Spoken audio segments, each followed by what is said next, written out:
शेवगाव तालुक्यातील गोळेगाव येथील पंचगंगा नदीवर नवीन धरण बांधण्यात यावे तसेच त्यासाठी तातडीने सर्व्हे करावा अशी मागणी भाजपाचे ज्येष्ठ नेते अॅडव्होकेट शिवाजीराव काकडे, जिल्हा परिषद सदस्य हर्षदा काकडे आणि पूर्व भागातील शेतकऱ्यांनी एकी लेखी निवेदनाद्वारे जलसंपदा विभागाचे कार्यकारी अभियंता इंजिनियर विजयकुमार थोरात यांच्याकडे केली आहे।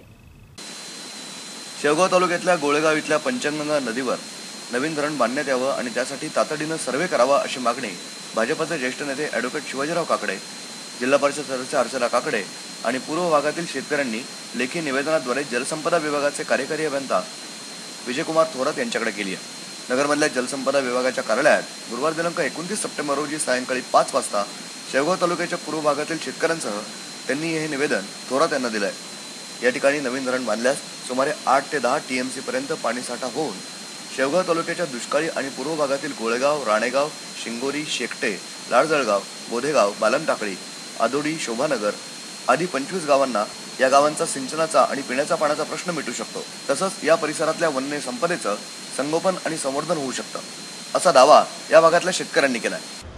शेवगाव तालुक्यात पूर्व भागात नागलवाडी म्हणून गाव आहे।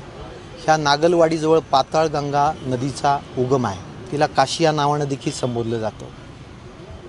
या नदीला 7 खोऱ्या आहेत। भगवानगडाच्या पायथ्यापासून तर कोनोशीच्या डोंगराच्या उतार्याचं पाणी डोंगर खोऱ्यातून त्या ठिकाणी येतं। ही अहमदनगर जिल्ह्यातली अत्यंत नैसर्गिकदृष्ट्या उत्कृष्ट असणारी साईट, परंतु दुर्दैवानं दुर्लक्षित असलेली या ठिकाणी पाताळगंगा नदीवर नवीन धरणाची निर्मिती व्हावी या मागणीसाठी या पूर्व भागातील 35 गावचे माणसं प्रातिनिधिक स्वरूपात आम्ही या ठिकाणी आलेलो आहोत। ही साईट अशी आहे की 2 ते 3 किलोमीटर लांबीच्या दऱ्या आहेत। काही हजार फूट त्याची खोली आहे। अत्यंत नैसर्गिक विविधता असणारा हा परिसर आहे। या ठिकाणी सध्या गोळेगाव या ठिकाणी छोटा बंधारा आहे। तो बंधारा 1971 साली झाला आहे। तो बंधारा आता पूर्णपणे नादुरुस्त आहे। ह्या बंधाऱ्याच्या ठिकाणी अगर त्या परिसरात जर नवीन धरण करण्यात आलं तर या ठिकाणी 10 ते 11 TMC पाणी, भंडारदरा धरणा एवढं पाणी त्या ठिकाणी साचू शकतं। असं झाल्यास या 35 गावातील पिण्याचा पाण्याचा प्रश्न कायमस्वरूपी सुटू शकतो। आज टँकरवर शासन लाखो रुपये खर्च करत आहे। परिसरातील सिंचनाचा प्रश्न आहे। पाणी नसल्यामुळे त्या परिसरातील लोकांना ऊस तोडणीसाठी जावं लागतंय। तर हा सगळा विषय एकाच वेळी त्या ठिकाणी संपणार आहे आणि बोधेगाव, बालमटाकळी, लाडजळगाव, राणेगाव, शिंगोरी, आदोडी, शोभानगर, रांतरवाली, मंगरूळ, कोळगाव, आदोडी, दिवट हा सगळा 30-32 गावे सिंचिताखाली जलसिंचनाखाली येऊ शकतात।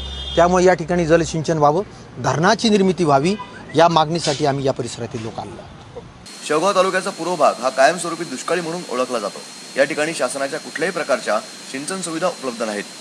त्यामुळे या ठिकाणी तातडीनं शासनानं सर्वे करून नवीन धरण बांधावं। या नवीन धरणामुळे शेवगाव तालुक्याच्या पूर्व भागात मोठा जलसाठा होऊन हे धरण शेवगाव तालुक्याच्या पूर्व भागासाठी वरदान ठरू शकतं। श्री क्षेत्र भगवानगड परिसरातील बीड जिल्ह्यातील कुंडल, पारगाव तसंच शेवगाव तालुक्यातल्या सोनोशी, कोनोशी, नागलवाडी, सेवानगर या डोंगर परिसरातील नैसर्गिक उतारानं पाणी उपलब्ध होऊ शकतं। केदारेश्वर या तीर्थक्षेत्राचं धार्मिक पर्यटन स्थळामध्येही रूपांतर होऊ शकतं। त्यासाठी ही मागणी तात्काळ मान्य करावी असं आवाहन अॅडव्होकेट शिवाजी काकडे आणि हर्षदा काकडे यांनी केलंय। प्रतिनिधी शाहिद शेख, ब्युरो रिपोर्ट, जीवन न्यूज, महानगराची लाईफलाईन, अहमदनगर।